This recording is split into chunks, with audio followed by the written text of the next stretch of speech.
All right, today, I'll tell you all how my wedding came to a sudden stop when I read my vows. So, my fiancé and I met through coworkers in a group setting. We had a friend named David, who happened to be my best friend. It was great that he got along well with the girl I started dating and later proposed to. So, I asked him to be my best man at the wedding. My fiancé was really happy when she found out and thought it was a perfect choice. I had a slight suspicion about her excitement, but since she was also friends with him, I didn't think much of it. Now, fast forward to the week before the wedding. My soon-to-be bride seemed really excited and was on her phone a lot. I assumed she was just busy with wedding planning. She would stop and ask me about minor decisions, and I didn't mind as long as it made her happy. But now, knowing what I know, I feel like she might have made up things to keep me from suspecting she was communicating with another man, my best man to be precise. We had our bachelor parties on the same night, which I thought was cool. However, I was really disappointed when my best man called me to say he couldn't make it to the party he had planned for me. He told me his mother was unexpectedly in the hospital and he needed to be with her. You know, I really should have given him the benefit of the doubt, right? I feel so bad now for being heartless and suspecting him. Anyway, that night I had a bunch of friends with me. We're an active bunch, so before heading to an upscale lounge downtown, we played some basketball outside and then cleaned up nicely. I was feeling like a king, and I hoped my fiancée felt the same way. It's interesting because at that point, we were already living together, but we decided to wait until after the wedding for closeness. Let me tell you, it was tougher than I expected. We took turns sleeping on the pull-out bed in the living room each night. When I got back home after the party, my fiancé was already asleep in our bed, looking like an angel who had a great time. I tucked her in, but as I glanced around, I noticed a shiny gold cufflink on the floor by the bed. It caught my attention because my woman didn't have any cufflinks, and I only had one pair that looked different from the one I found. That got me thinking, could this mean another guy was in our bedroom? I started rubbing my face and neck in frustration. It was stressing me out. And right at that moment, my fiancé's phone buzzed. It was set to vibrate, but I could hear it on the nightstand. So I took a peek at her messages, and one conversation with my best man stood out to me. All right, so the most recent text I saw from him was sent 4 hours ago at 9 p.m. As I kept scrolling up, I realized she invited him to her bachelorette party, even though that's not how things usually go. But it got worse when I saw their earlier messages. She told him that tonight was going to be their night because the next day she would be with me. He asked if he could have her again sometime, and she kind of teased him, saying he might if he tempted her enough. And then there were messages from months ago, where they went from being just friends to getting flirty. He started asking about her body, and she sent him pictures. They even made plans to hang out one day when I thought she was at work. Later, he messaged her asking if they should have done that, and she replied saying she was sure about it. In just 1 hour, I went from being happy about getting married to feeling heartbroken and wanting revenge. I took 6 screenshots of the worst messages they exchanged, and I planned to read them during the vows. It was going to be awful, just like what she did to me. I deleted all evidence of collecting those messages and then took some NyQuil to knock myself out. The next morning, she was already gone. She left me a handwritten note saying she left early to get her hair and makeup done, but I knew what was really going on. Picture this. You're all dressed up, excited for a great day, and then someone drops a bombshell, calling you a cheater in front of everyone. What a way to ruin things, right? At that moment, I was feeling bitter. I didn't miss her or want her to apologize. I was done with her because I couldn't believe how much I loved her while she had someone else on the side. I put in so much effort to look good, smelling great, and my hair was on point. Part of me felt like it was pointless, but I convinced myself it was still worth it. I thought about telling my dad what I had planned to do, but I didn't want him to talk me out of it or warn others. Just then, my best friend texted me, asking if I was heading to the venue. When I got there, he greeted me outside, looking all sharp. But I had one thing on my mind: cufflinks. As a bit of a gamble, I pretended to notice he was missing one, even though I couldn't really tell. He was taken aback, and I could see he felt embarrassed. He said he must have lost it somewhere, that it got caught on something. I asked to take a close look at the one he had, in case I somehow found its match. His heart was pounding, and he was sweating like crazy. It was so entertaining to see him like that, but I acted clueless about it all. So, he showed me the cufflink, and guess what? It was an exact match to the one I had in my pocket.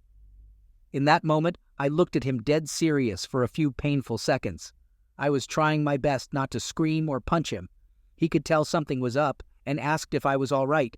I snapped out of it and put on a fake smile, telling him that everything was fine because, hey, I was getting married today, right? Then I smacked him hard on the back, making him jump a bit. After some mind-numbing mingling and the grand procession, I walked into the venue, but I couldn't help but think that I never wanted a traditional wedding again. It all felt so dumb and meaningless. And just when my almost wife walked down the aisle, looking stunning as ever, all those memories of how we met and our time together flooded my mind. It was so damn unfair, and I couldn't hold back my tears. People around me noticed that these weren't happy tears. I was devastated. I managed to keep it together until the celebrant asked if I wanted to read my vows.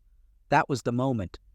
I started reading messages between James and my fiancée, mentioning the date and time of each one. At first, people were probably wondering what I was up to, but as they listened, they realized these were flirty messages, not something they'd be proud of. Things got pretty awkward as they started to fidget uncomfortably and look around, realizing that everyone in the building was staring at them. My bride asked what I was doing and what I was reading on my phone. When I got another text, she told me to stop, but then I went ahead and read those really inappropriate messages out loud. He was saying some explicit stuff about wanting to be with her again, and she was inviting him over because I had left the house. As I read those messages, people started whispering and talking among themselves, and my fiancée tried to snatch my phone from me. My best man suddenly walked out, followed by 5 of my groomsmen, and there I was, shouting that I had pictures and videos of the messages they had sent each other, offering to share them with anyone interested. That made some folks get up and leave.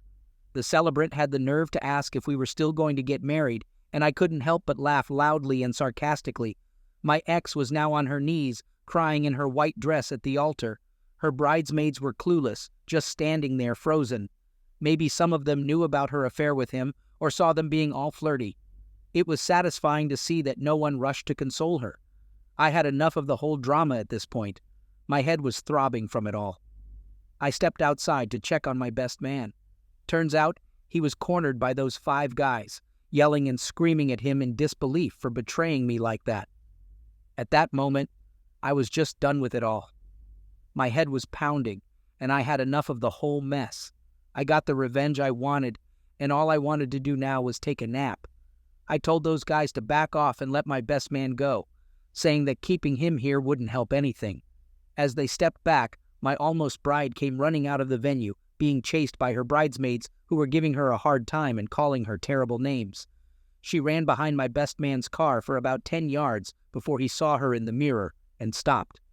She got in, and they drove off. I turned around and saw a bunch of our wedding guests watching the whole scene. It was like they were in some grief counseling session, offering me hugs and words of advice. It was weird, but at least they were there for me. And well, those people weren't her friends anymore. They both lost the support and contact they used to have from our circle of family and friends. They ended up moving out of state together, but their relationship didn't last long. They lived together for just a year before my ex moved back in with her disappointed and critical parents. What a waste of time it all was. After all this mess, she had the audacity to ask me out again, and I just called her crazy. As for my best friend, he never reached out, but honestly, that's fine. I can't be friends with him anymore anyway. Luckily, my friends and family were there for me, never letting me give up hope or get too down. I haven't started dating again yet, but I have my eye on a good girl I'm thinking of asking out.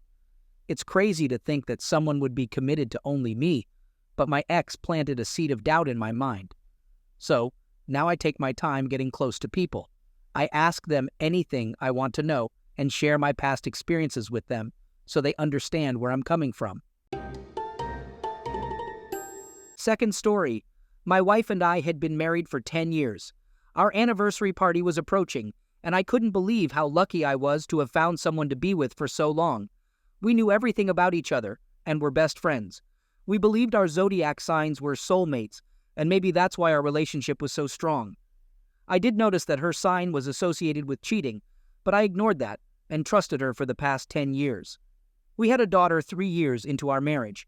My wife worked in the same career all those years, and she was about to get her biggest raise right before our planned summer family vacation. It really felt like I had found true love, and I thought she would always be there for me. The night she got home after getting her raise, she seemed flustered and blown away by the good news, but there was something in her expression that made me think she was worried about something else. I asked if she was having trouble believing her own success, and she forced a laugh, saying, "Yeah." But I could tell she wasn't convincing me. I sensed that something else was going on, but when I tried to ask, she brushed it off and said she was fine, just pleasantly surprised. Cheating didn't even cross my mind at that point. Then, before she went into our bedroom, she said something weird about her boss being incredible and how lucky she was. He really likes her a lot, and that caught me off guard. It sounded strange, and I think she realized she slipped up saying it like that. The next day was our anniversary party. As we were getting ready, she got a phone call from her boss. She excused herself to take the call in her office, something she usually did to jot down notes for later. Little did she know, I sneaked up close to the door to eavesdrop on their conversation. At first, she thanked him again for the raise, but then things got hush-hush. She whispered how glad she was to thank him properly, calling him amazing, and said she wanted to be with him again. Then she asked him about security cameras in his office, making sure they wouldn't be caught doing whatever they were doing, or they'd be fired. It was all becoming clear in my mind. I felt like bursting into the room and telling her I overheard everything, but instead, I decided to make an announcement at our anniversary party. I needed to do something that would push me to confront her and go through with a divorce. I was pretty certain she just confessed out loud to sleeping with her boss in his office. I was frozen outside the door, waiting for her to come out. She seemed really worried when she saw me standing so close. Trying to act like everything was okay, I forced on a fake smile. She asked if I was ready, and we left. I felt like a zombie, and she was restless, lighting a cigarette, because she gets that way when she's stressed out. During the drive, she tried asking again if I was okay, and I knew she wanted to know if I heard her conversation. We arrived at the venue, and I turned to her saying, "Let's go celebrate our 10-year marriage, wife." My voice sounded robotic, lacking any anger. She knew I overheard them, but she couldn't bring herself to talk to me about it. Inside, she sat there sweating, while I took my time to calmly greet our friends and family, pretending everything was fine. Our 7-year-old daughter was there too, as my parents had given us some time alone for our anniversary. Seeing all our loved ones and our daughter made my wife start itching and looking really uncomfortable. Her face turned red, and people started noticing, circling around her and saying she didn't look well. Even though she insisted she was fine, it was obvious to everyone that she was sweating like crazy. I saw this as my chance to speak up. I raised my voice and told everyone that my wife was having an affair with her boss. Everyone was shocked, and she ended up fainting. Thankfully, our family and friends weren't heartless, and they rushed to help her by fanning her and using a cold cloth on her forehead, the old-fashioned way, I guess. When she came to, she looked so ashamed and couldn't say much. She finally managed to say she wanted to go home, and I asked which home she meant. She broke down in tears and ran to the bathroom. I thanked everyone for coming and then took my daughter home with me. We went to bed, and my wife tried calling a few times. A couple of other people called too, but I was already asleep and didn't hear any of it. I felt relieved that I found out the truth and followed through with kicking her out. Later on, I learned that one of my wife's cousins let her stay at their house, but that wasn't all that was going to change.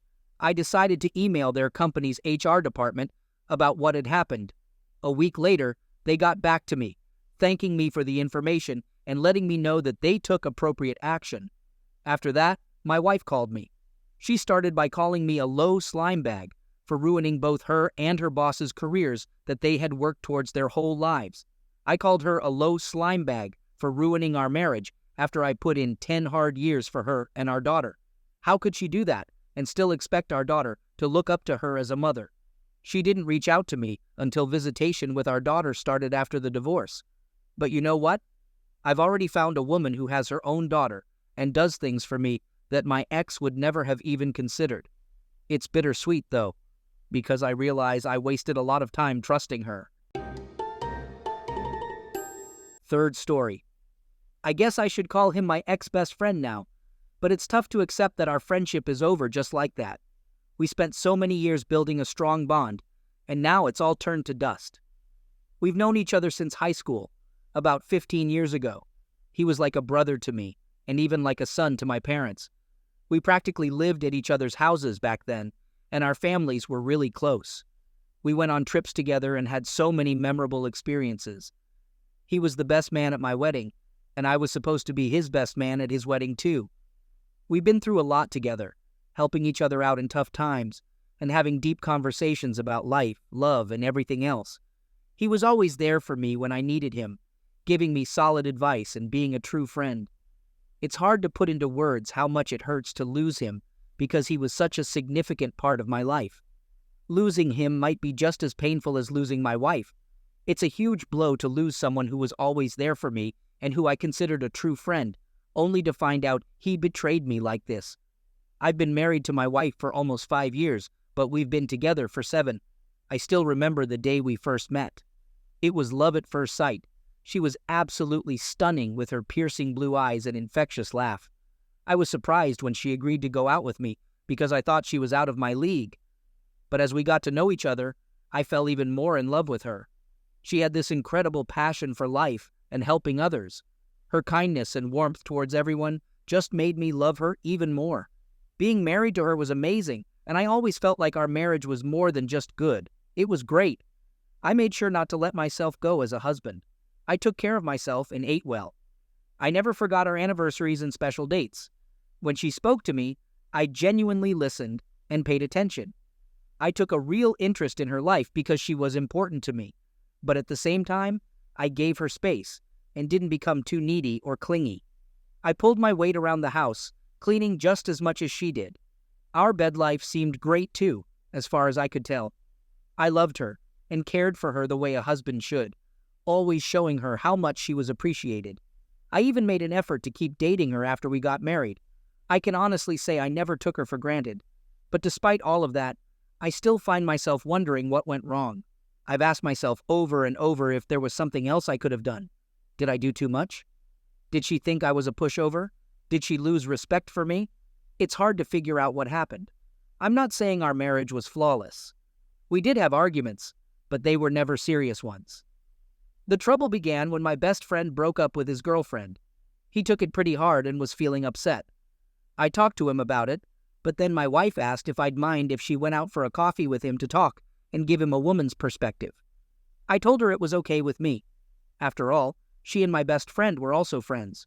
We used to do couples trips with him and his girlfriend, and they'd hung out together a lot because he was always around me. At that time, I didn't think anything of it because their friendship seemed totally appropriate. I do remember him complimenting my wife's looks when we first started dating and got married, but it was nothing more than that. There were no inappropriate jokes or anything like that. My wife might have said he was good-looking at some point, but it didn't raise any red flags for me. Even now, when I think about it, I still don't see any signs that they could be more than friends. When my wife returned from the coffee meeting, she seemed a bit off.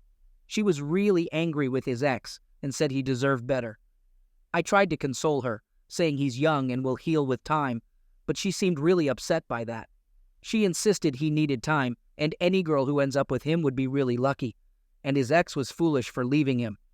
I might not remember every detail of that conversation, but the main idea was that my wife was being vague and not giving many specifics. However, it didn't seem strange to me back then. I thought she was just being protective of my friend, which is how I would have acted as well since he's my buddy. After that night, my wife's behavior started getting odd. She wasn't doing anything overtly suspicious, but she became vague about her plans. When she said she was going to see a friend or run an errand, she wouldn't provide many details.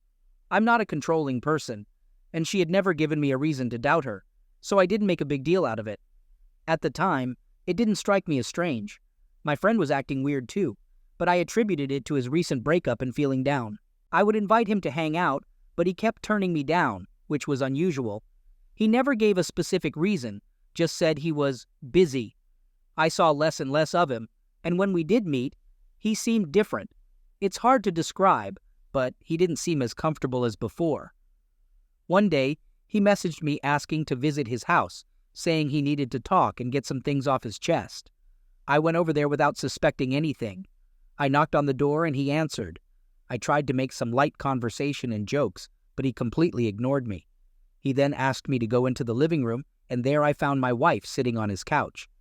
At that moment, I may not have fully realized what was going on, but a sense of dread started creeping over me.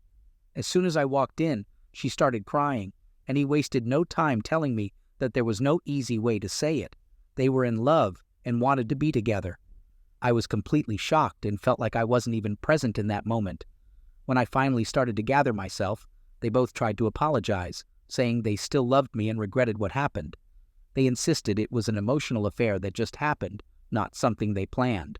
They knew they were wrong, but their feelings for each other couldn't be ignored. They promised nothing physical had occurred between them. I don't know if that's true or not, and honestly, I'm not sure it even matters anymore. And that's where we stand now. Since that day, I've received numerous texts from both of them, filled with apologies. My wife has been asking if I'm okay and assuring me that she still cares for me. But I mostly ignore those messages now, and they've become less frequent. She decided to move out of our house, and I didn't bother asking where she was going. Later, a friend of mine revealed that she moved in with my former friend as soon as she left.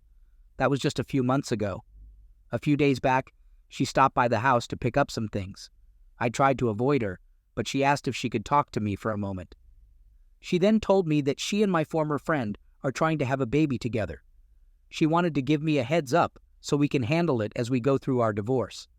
She felt it was important to tell me herself because I deserved to know. It really hurt to hear how quickly she's moving on. We had plans to have kids together, but she wanted to wait until she turned 30. Now he's going to be the one to father her children, and I have to witness it. I'm here seeking any advice you can give me. I don't know how to cope with her getting pregnant. I feel like it'll be a constant source of pain once it happens, and I'm so jealous of him because he's living the life I wanted with her. I also know that her pregnancy means it's really the end for us. There won't be any chance of reconciling after that. I've thought about suggesting counseling, but I doubt she'd be interested since she's set on being with him. I also don't know how to process all of this. I can't wrap my head around how they both did this, or how I didn't see it coming. I don't understand why she left when we seemed happy. It's making me question everything. If you can't trust your wife and best friend, and even a marriage that you worked hard on doesn't last, it feels like nothing is real, and life is just a big lie. Life can be so unfair sometimes. The past few days have surprisingly been better for me since my wife left. I'm starting to think about what the future holds. I don't have much of an update, but I wanted to keep you all informed about a few things. I've decided to reach out to my former friend's ex and hear her side of the breakup. Maybe I'll find out something useful, maybe not, but I feel like I should try. I talked to one attorney, but I need to get serious about finding a good lawyer. Next week, I'll start searching more actively. Thankfully, my friends and family have given me some recommendations to consider. I don't know exactly when, but I'm pretty sure I'll start counseling soon. My mental state is not in a good place right now, and I know I need professional help to get through this. I'm thinking about writing to my wife and ex-friend. Some of you asked why I didn't confront him when they told me about their affair. It bothered me because I realized I never expressed how much they hurt me and how I feel. They need to know even if they don't care. Many of you gave suggestions on how to cope with the situation. I'm going to make some changes around the house to create a more comfortable environment until I can move out. I'll also keep myself busy, but the hardest part so far has been the nights when I'm alone and everything gets quiet, like right now. Update. A lot of you suggested that I should contact my ex-friend's ex-girlfriend, let's call her EF for convenience, to see if she knew anything about his affair with my wife. I did reach out to her, but she confirmed EF's story about the reasons for their breakup. I asked if she noticed anything strange or had any suspicions of him being involved with another woman before they split, and she said she had no reason to suspect anything. I believe her because she seemed genuinely shocked that they ended up together, and I don't think she has any reason to lie to me. In my previous post, I mentioned writing a letter to my EF and wife for closure. Many of you advised against it, and I decided to follow that advice. I wrote the letter for myself, but I didn't send it. I think you guys were right that they wouldn't care anyway, so there was no point in sending it. A few weeks ago, I finally chose an attorney to represent me. He was recommended to me, and I trusted him to protect my interests and ensure a fair outcome in the divorce. Last week, I officially filed for divorce. It was a tough day, but I knew it was necessary. There's still a part of me that daydreams about her coming back and admitting her mistake, but I know that's not realistic. I can't base my life on a fantasy that will never come true. I felt a bit better leading up to filing for divorce, but the actual filing took away that boost, and I've been feeling more depressed again. I considered personal counseling as you guys suggested, but I decided it's not the best time for it. Luckily, I started a new project at work, and with the changes I've made in my life, I've been keeping busy, which helps. It might sound crazy, but there's a part of me that doesn't really want to feel better. I feel like this sadness is natural when a marriage is ending. Regarding the alienation of affection suit, I decided not to pursue it. Even though many of you wanted me to, my attorney explained it wouldn't be easy, and there are no guarantees.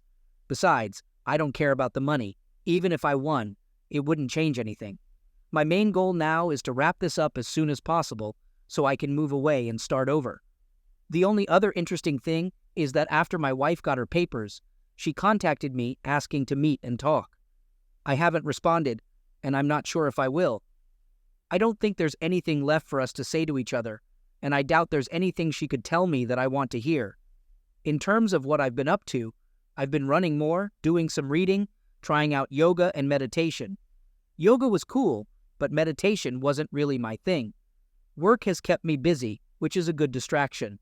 I considered learning French, but for now, I'll put that on hold as I have other hobby projects going on. I picked up fishing again too. I'm just trying to stay occupied so I don't have too much alone time with my mind wandering.